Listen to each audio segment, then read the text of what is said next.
अच्छा रैंक ला करके पीएमसीएच जो बिहार का top most college and hospital है, यहाँ पे हम लोगों का एडमिशन होता है और उसके बाद अचानक से सेशन के बीच में हम लोगों को बताया जाता है कि पीएमसीएच को रिकंस्ट्रक्ट किया जा रहा है, एशिया का सबसे बड़ा हॉस्पिटल बनाया जा रहा है, तो शिफ्ट किया जा रहा है हम लोगों को वैशाली जिला के राजा पाकड़ में।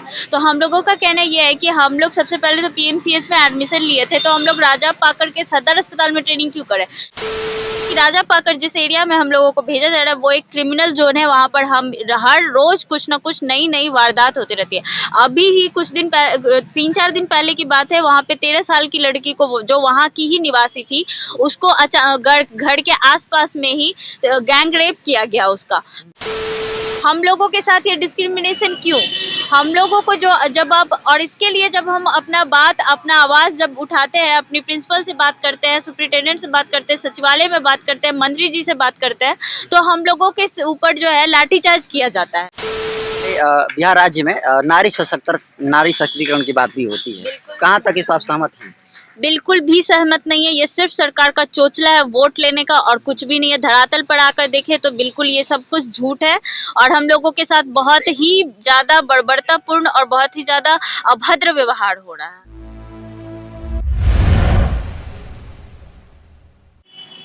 नमस्कार दर्शकों, दनिश पथ के साथ मैं नरेंद्र बसंत।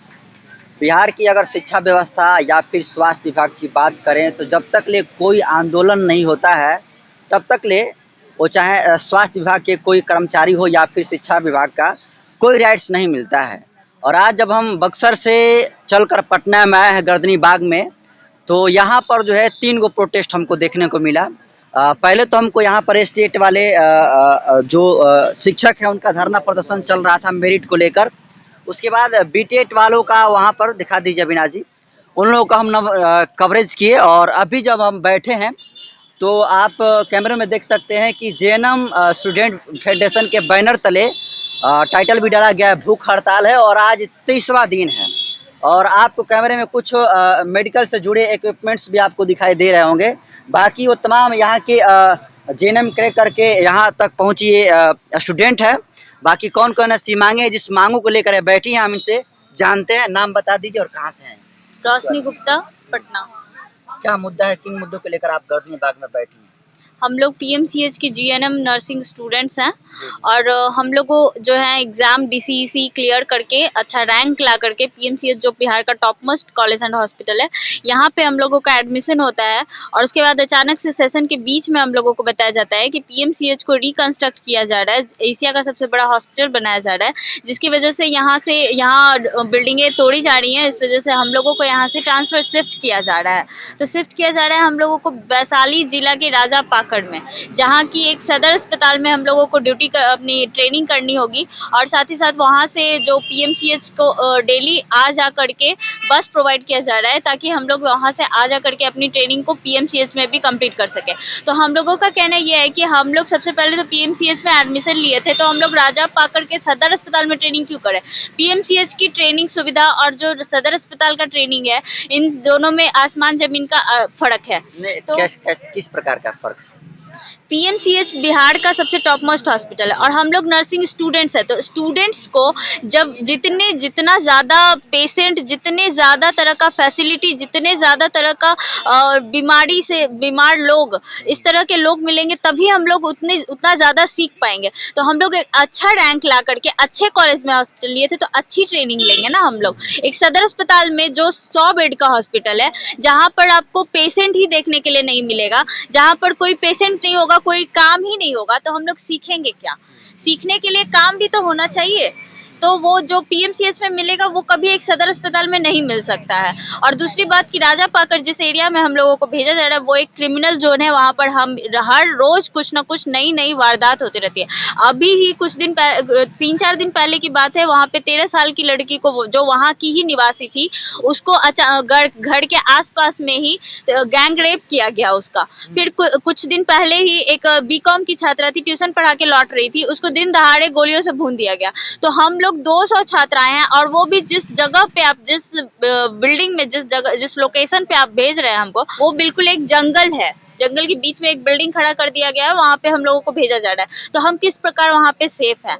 हम लोग वहाँ पे अपनी सेफ्टी नहीं फील कर रहे हैं और हम लोग वहाँ पे जाना बिल्कुल भी नहीं चाहते हैं। तो हम लोगों को आप जबरदस्ती वहाँ पे नहीं भेज सकते हैं। 200 छात्राएं हैं और कोई भी लड़की वहाँ जाना नहीं चाहती, तो इस तरह से आप जबरदस्ती वहाँ नहीं भेज सकते। आप लोगों को पीएमसीएच को रिकंस्ट्रक्ट करना है, आप बिल्कुल शौक से करिए, हम भी उसमें आपका साथ देने के लिए तैयार हैं। लेकिन जो आप ये कह रहे हैं कि आपको राजा पाकर जाना होगा, हम उसके अगेंस्ट हैं और हमारा कहना ये है कि आप पटना में ही कहीं एक बिल्डिंग हम लोगों को अलॉट करिए, जहाँ पर हम लोग रह करके अपना ट्रेनिंग और अपना क्लिनिकल ड्यूटी जो है वो कंप्लीट कर सके।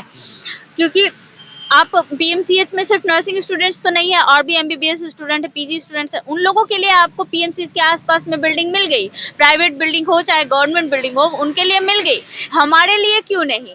हम लोगों के साथ ये डिस्क्रिमिनेशन क्यों? हम लोगों को जो जब आप, और इसके लिए जब हम अपना आवाज़ जब उठाते हैं, अपनी प्रिंसिपल से बात करते हैं, सुपरिटेंडेंट से बात करते हैं, सचिवालय में बात करते हैं, मंत्री जी से बात करते हैं, तो हम लोगों के ऊपर जो है लाठीचार्ज किया जाता है। हम लोग जब अपना धरना प्रदर्शन करते हैं तो हम लोगों के ऊपर इतनी बर्बरता पूर्वक लाठीचार्ज की जाती है, वो भी मेल पुलिसकर्मियों के द्वारा, कि लड़कियां जो है वो इतना ज़्यादा उन्हें चोट लगता है कि किसी का सर फूट रहा है, किसी के पैर में फ्रैक्चर है, किसी के हाथ में फ्रैक्चर है। और उसके बाद हम लोग 60 से ऊपर लड़कियों को रात भर पिड़बहोर थाने में रखा जाता है। रात को 10 बजे बाकी की सारी लड़कियों को हॉस्टल से सामान सहित बाहर निकाल दिया जाता है। इस तरीके से लड़कियों के साथ बिहार में व्यवहार करना ये कहाँ तक उचित है? और उसके बाद बिल्कुल ये अनुचित है और हमारे बिहार राज्य में नारी सशक्तिकरण की बात भी होती है। कहाँ तक इस पर आप सहमत हैं? बिल्कुल भी सहमत नहीं है। ये सिर्फ सरकार का चोचला है वोट लेने का और कुछ भी नहीं है। धरातल पर आकर देखें तो बिल्कुल ये सब कुछ झूठ है और हम लोगों के साथ बहुत ही ज्यादा बर्बरतापूर्ण और बहुत ही ज्यादा अभद्र व्यवहार हो रहा है। तो दर्शकों आप देख सकते हैं कि ये तमाम बच्ची आज 23वां दिन है इन लोगों का धरना प्रदर्शन का, और ये मीडिया का जवाब देते देते भी लगभग थक गई हैं। इस बात का जीता जागता सबूत है कि जब हम वीडियो शूट कर रहे हैं तो एक बच्ची जो है अपने हाथ में बैनर को लेकर सोती हुई नजर आ रही है। बाकी आज 23वां दिन है, कौन कौन सी आप लोगों को समस्याओं को झेलना पड़ा अभी तक?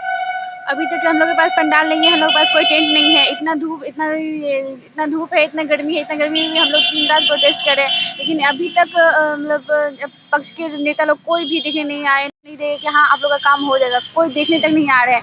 हम लोग धूप गर्मी बरसात सब बर्दाश्त कर रहे हैं, लेकिन कुछ कहीं से भी कोई आश्वासन नहीं मिला है। विपक्ष के कोई लोग आए कि नहीं? विपक्ष के कई सारे नेता हैं और अदर पार्टी के भी नेता आ गए हैं, सब बोल के गए हैं कि हम बात करेंगे, हम लेटर पहुंचाएंगे, लेकिन उनके पास सत्ता नहीं तो वो कुछ नहीं कर सकते हैं। उनके पास सत्ता रहेगा वही तो कुछ करेगा ना, लेकिन जिनके पास सत्ता है वो यहाँ एक बार देखने तक नहीं आया कि ये लोग जिंदा भी है कि मर गई है। बहुत सारी लड़की भूख हड़ताल के कारण हॉस्पिटलाइज भी हो गई है। डेली सबको लाइन चल रहा है, लेकिन फिर भी किसी पे कोई इम्पैक्ट नहीं पड़ रहा है, कोई अभी तक देखने नहीं आया हम लोग को। शुरुआत में जब ये प्रोटेस्ट शुरू हुआ था कितने लोग थे आप लोग? हम लोग 50 प्लस, मतलब स्टार्टिंग में जब 2 मई से हम लोग ये प्रोटेस्ट कर रहे थे तो वहाँ मतलब 200 स्टूडेंट जितने भी हम टोटल स्टूडेंट वहाँ पे थे, लेकिन लाठीचार्ज की वजह से सब मतलब बहुत घायल हो गई थी, जिसके कारण अभी बहुत सारी लड़की घर पे है और बहुत सारे को इतना फोर्स किया गया है कि उसको डराया गया है कि सबका सेशन बैक कर देंगे, तो लोग प्रोटेस्ट करे थे। इसी कारण से डर के मारे सब अभी घर पे है।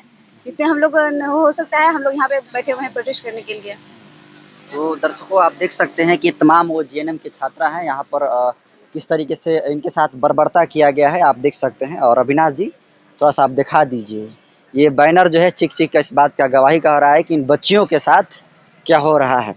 बाकी नारी सशक्तिकरण की हमारे बिहार राज्य में खासकर इस शासन व्यवस्था को सुशासन व्यवस्था कहा जाता है, लेकिन किस तरीके से इन बच्चियों पर जो है बर्बरता पूर्वक ये पुलिस प्रशासन अपनी रवैयों को अपना रही है, और यहाँ तक कि कहा जा रहा है कि मेल पुलिस के द्वारा पीटा गया। थोड़ा सा आ गई है, कितनी सच्चाई है इसमें मैडम? आप फोटो में वीडियो में देख सकते हैं। कितनी सच्चाई है इसमें? बहुत सारी सच्चाई ही है। सही बात है कि ये बिल्कुल पूरी तरह से सच्चाई ही है, क्योंकि आप फोटो और वीडियो में देखिए किस तरह से मेल पुलिस हम लोगों पे किस तरह से अपना लाठी ताना हुआ है। वो ये इस बात का गवाह है कि हम लोग पे लाठीचार्ज हुआ है। बाकी हमारे पास वीडियो क्लिप भी है और वहाँ जो पीएमसीएच के अंदर जितने लोग थे उन्होंने भी देखा है कि लड़कियों को किस तरह कितनी बुरी तरीके से मारा गया है। तो मीडिया बाकी हम खुद गवाह हैं, मेरे पर भी लाठीचार्ज हुआ। यहाँ पर जितनी लड़कियां हैं, सारी लड़कियां लाठी खा के ही बैठी है। और वहाँ पे पीएमसीएच में जब हम पे मारा गया तो मीडिया वालों को धक्के मारकर, किसी को डरा के धमका के सबको भगा दिया गया, ताकि जो हम पे लाठीचार्ज हुआ है उसका कोई रिकॉर्डिंग ना हो सके, उनके खिलाफ कोई कार्रवाई ना हो सके। लेकिन हम लोग इतने भी कमज़ोर नहीं है कि हमारी आवाज़ को दबाया दिया जाएगा।